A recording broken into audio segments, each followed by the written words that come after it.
Hello, hello, bonjour à toutes, bonjour à tous et bienvenue dans ce podcast Cœur à cœur avec Dieu. Chaque jour, laisse Dieu te parler au travers de sa parole.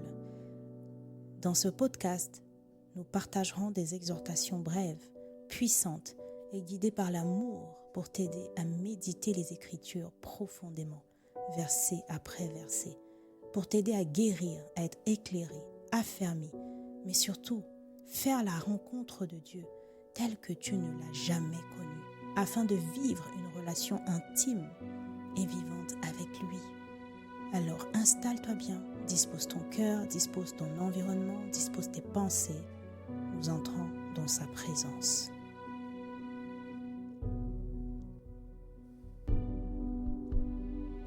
Hello à toi qui m'écoutes. Je suis ravie de te retrouver pour ce nouveau message, cette nouvelle exhortation. J'ai foi que tu es disposé et que tu as hâte comme moi de découvrir le message que le Seigneur a pour nous aujourd'hui. Alors, comme à notre habitude, nous allons prendre le temps de recommander ce moment au Seigneur parce qu'en réalité, nous ne savons rien faire sans lui. Père, nous te bénissons, nous te disons merci pour cette nouvelle opportunité de passer du temps dans ta présence. Oui, ta parole, c'est toi-même. Alors nous savons que lorsque nous nous disposons pour plonger les regards dans les Écritures, nous passons du temps dans ta présence avec toi. Nous avons besoin de toi, Seigneur. Nous voulons que tu puisses ouvrir notre intelligence, disposer nos cœurs, de sorte que tout ce que tu auras prévu déposer en nous au travers de ce message puisse rester dans le nom de Jésus. Saint-Esprit, dispose toutes choses.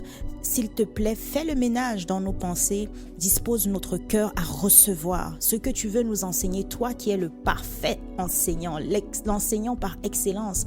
Nous sommes dans l'expectative, nous sommes dans l'attente de ce que tu vas faire dans nos cœurs. Purifie nos cœurs, s'il te plaît, au travers de cette parole. Oh, change-nous, guéris-nous, relève-nous, fortifie-nous et montre-nous le chemin.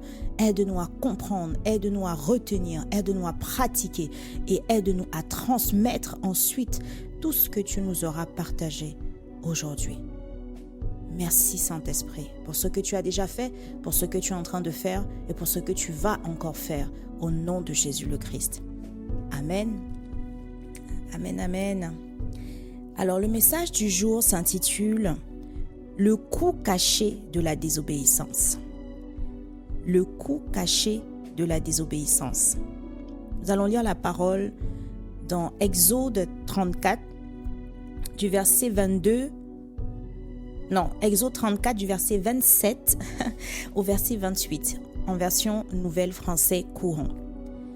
Le Seigneur dit encore à Moïse « Écris ces commandements car ils constituent la base de l'alliance que je conclus avec toi et avec le peuple d'Israël. » Moïse resta là avec le Seigneur 40 jours et 40 nuits, sans rien manger ni boire.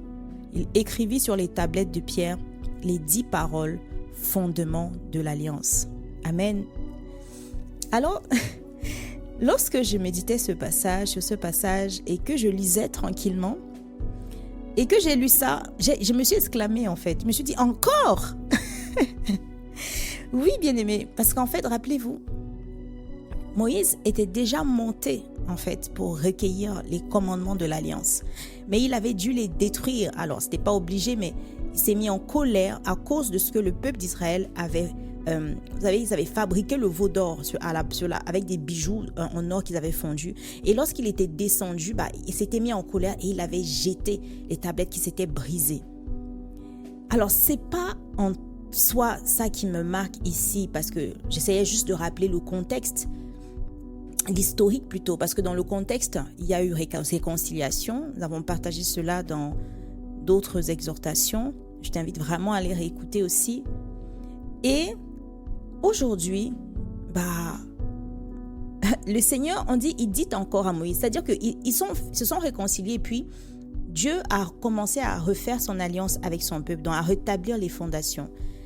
Et là, le Seigneur dit, écoute, maintenant il faut que tu écrives en fait les commandements.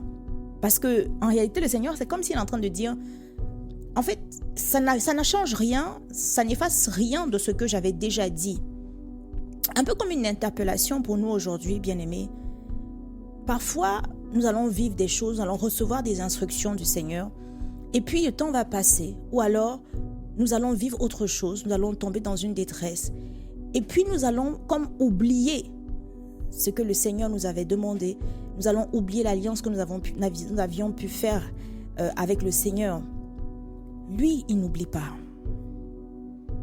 Dieu n'oublie pas les alliances qu'il fait avec son peuple.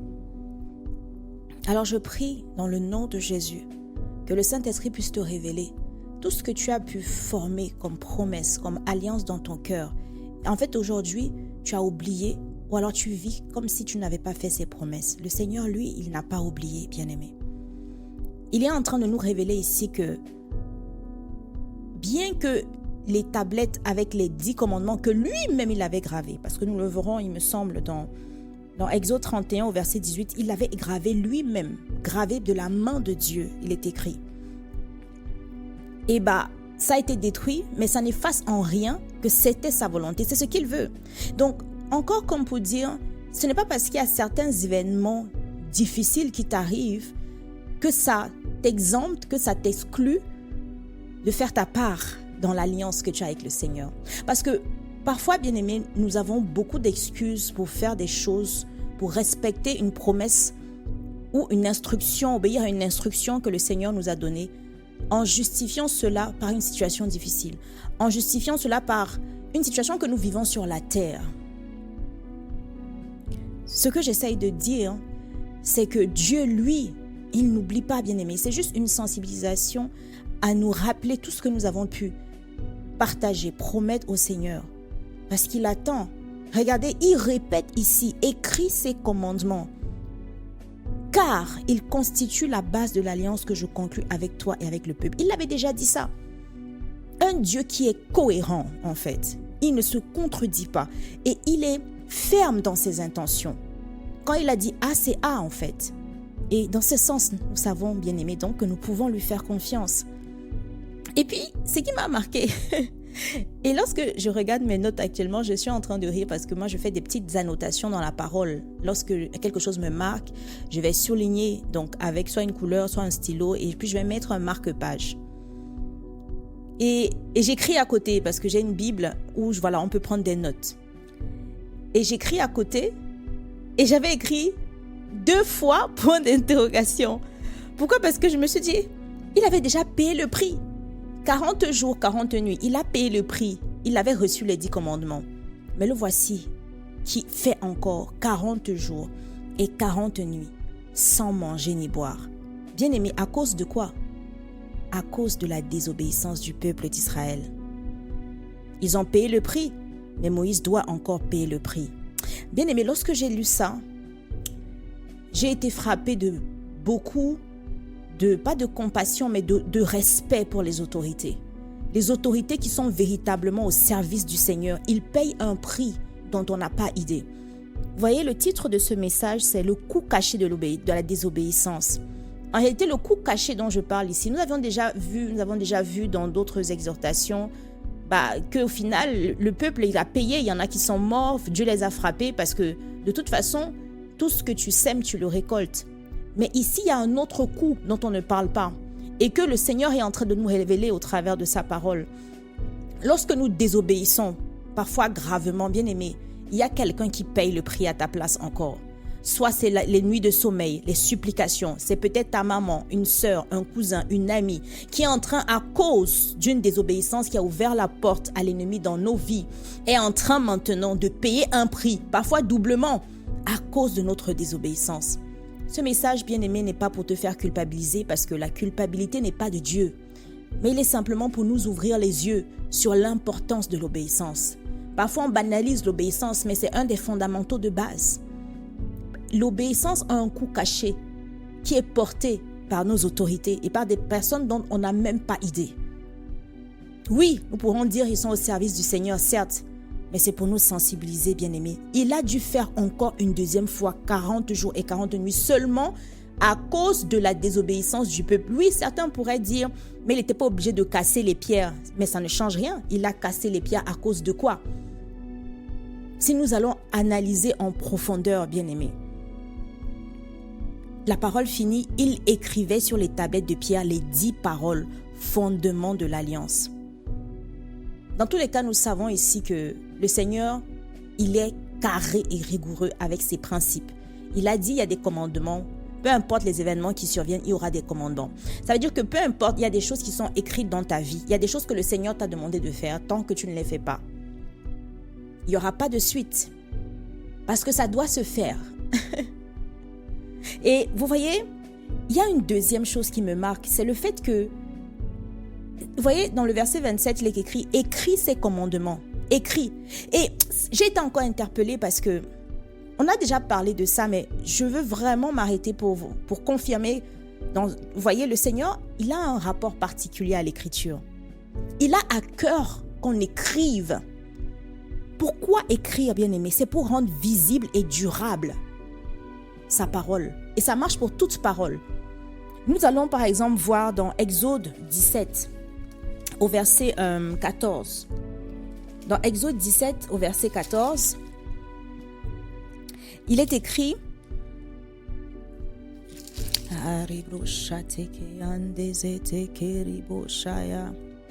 Le Seigneur dit à Moïse, mets tout cela par écrit pour qu'on s'en souvienne. Et dit à Josué que j'exterminerai les Amalécites de telle sorte que personne sur terre ne se souviendra d'eux. » Vous voyez, bien-aimés, parfois nous allons lire la parole, comme je l'ai déjà dit plusieurs fois dans les précédents messages, lorsque quelque chose revient, parce que nous avons écouté avec nos yeux, donc nous avons été attentifs, parce que nous avons activé l'ouïe, quand quelque chose revient dans le sentiment d'avoir déjà lu cela, bien-aimés, arrêtons-nous et allons regarder où est-ce qu'on avait lu, cherchons, parce que c'est en train de révéler quelque chose de la part de notre Père. Il a dit, pour qu'on se souvienne, ici nous avons une raison. Le Seigneur veut que nous écrivions pour qu'on se souvienne parce qu'il sait que nous oublions. Et nous avons déjà parlé maintes et maintes fois de l'oubli, bien-aimé. Ce poison dans nos vies, l'oubli. Et ce n'est pas tout. Le Seigneur, à plusieurs autres occasions, il va demander d'écrire. Dans Exode 31, tout à l'heure c'était Exode 17 au verset 14. Maintenant nous allons aller dans Exode 31 au verset 18 cette fois-ci. Exode 31 au verset 18 dit « Lorsque Dieu eut terminé de s'entretenir avec Moïse sur le mont Sinaï, il lui remit les 2 tablettes de pierre sur lesquelles il avait écrit lui-même les commandements. » C'est de ce verset dont je parlais tout à l'heure. Dieu lui-même, vous voyez, il montre toujours l'exemple. Il ne demande pas quelque chose qu'il ne fait pas. Ou alors, il ne demande pas quelque chose qui n'est pas lié à sa personnalité, qui n'est pas lié à sa volonté, qui n'est pas lié à qui il est. Vous voyez ce qu'on confirme, ça confirme juste, c'est juste, encore une fois, bien-aimé, la Bible, parfois on va voir des choses se répéter, mais il ne s'agit pas juste que ça se répète. Il s'agit de saisir le degré d'importance et donc le sérieux qu'on y met de cette lecture ou de cette information qui n'arrête pas de revenir. Parfois on n'y prête même pas attention, parfois on y prête attention mais on ne se sent pas concerné.